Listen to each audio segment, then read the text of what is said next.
अब हम उस खबर की बात करेंगे जिससे साबित होता है कि नेपाल के प्रधानमंत्री केपी शर्मा ओली चीन के हाथों में खेल रहे हैं। कुछ दिन पहले नेपाल ने एक नया नक्शा जारी करते हुए भारत के 3 इलाकों को अपना हिस्सा बता दिया था और यह नक्शा नेपाल की संसद के दोनों सदनों से पास भी हो गया था। लेकिन इस नए नक्शे का विरोध करने वाली एकमात्र सांसद को उनकी पार्टी और संसद से निकालने का फैसला लिया गया है और इस सांसद का नाम है सरिता गिरी।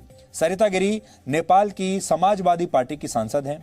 सरिता गिरी का कसूर सिर्फ इतना था कि उन्होंने इस नए नक्शे का विरोध किया और सच बोलते हुए यह कह दिया कि भारत के लिपुलेख लिपियाधुरा और कालापानी को नेपाल के नक्शे में शामिल किए जाने का कोई आधार है ही नहीं, यानी उन्होंने इसका विरोध किया। लेकिन नेपाल की सरकार को यह सच बर्दाश्त नहीं हुआ और सरिता गिरी को सच बोलने की सजा अपना पद गंवाकर भुगतनी पड़ी। पार्टी के इस फैसले पर कैसे सरिता गिरी ने अपना गुस्सा दिखाया, आपको आज सुनना चाहिए। इसलिए आज आपको यह समझ में आ जाएगा कि कैसे नेपाल में भारत के समर्थन में जो आवाजें उठ रही हैं, जो सांसद भारत के समर्थन में बात करना चाहते हैं, अब उन्हें भी प्रताड़ित किया जा रहा है। तो नेपाल की संसद में यह उनका भाषण था। नेपाल के प्रधानमंत्री इस समय पूरी तरह चीन के इशारों पर चल रहे हैं, चीन के हाथों में खेल रहे हैं और चीन उनकी सरकार बचाने की पूरी कोशिश कर रहा है। और इसमें सबसे बड़ा रोल नेपाल में चीन की राजदूत निभा रही हैं, जिनका नाम है हु यानकी। कहा जाता है कि भारत और नेपाल के तलाक की पटकथा हु यानकी ने ही लिखी है और यह विवादित नक्शा तैयार करने के पीछे भी उन्हीं का आइडिया है। चीन की ये राजदूत लगातार नेपाल के प्रधानमंत्री केपी शर्मा ओली समेत तमाम राजनेताओं से मुलाकात कर रही हैं ताकि नेपाल की कम्युनिस्ट पार्टी को टूटने से बचाया जा सके।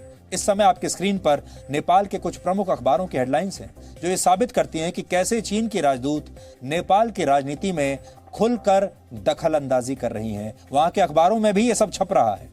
हु यानकी को आप नेपाल पर्यटन का एम्बेसडर भी कह सकते हैं क्योंकि वो अपने सोशल मीडिया पोस्ट्स के जरिए ये दिखाती रही हैं कि वो नेपाल और नेपाल की संस्कृति को कितना पसंद करती हैं।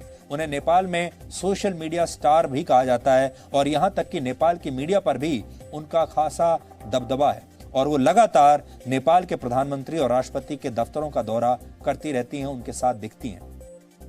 अब नेपाल के लोग भी चीन की इस दखलंदाजी का विरोध कर रहे हैं और सड़कों पर उतरकर चीन के खिलाफ विरोध प्रदर्शन कर रहे हैं। यानी अब नेपाल में भी चीन विरोधी भावनाएं भड़क गई हैं।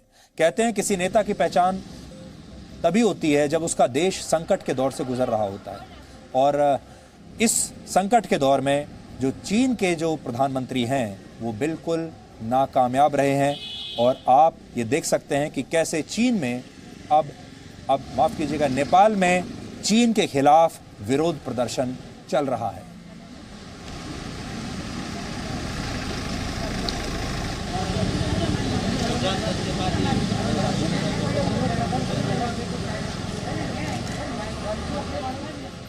यह खबर आपको आज इसलिए दिखाई ताकि अब पूरी दुनिया को यह यकीन हो गया है। पहले लोग हैरान हो रहे थे कि नेपाल जैसे देश ने भारत के साथ इतने पुराने संबंधों को ऐसे तोड़ कैसे दिया। भारत ने तो हमेशा नेपाल की मदद की है।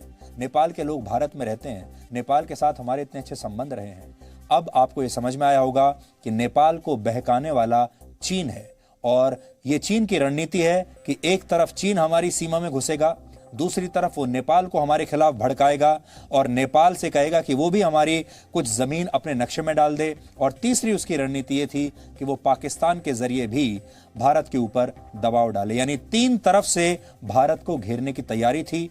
लेकिन जिस तरीके से भारत ने चीन को एक्सपोज किया पहले और अब आज आपने देखा होगा नेपाल में भी चीन की पोल खुल गई है।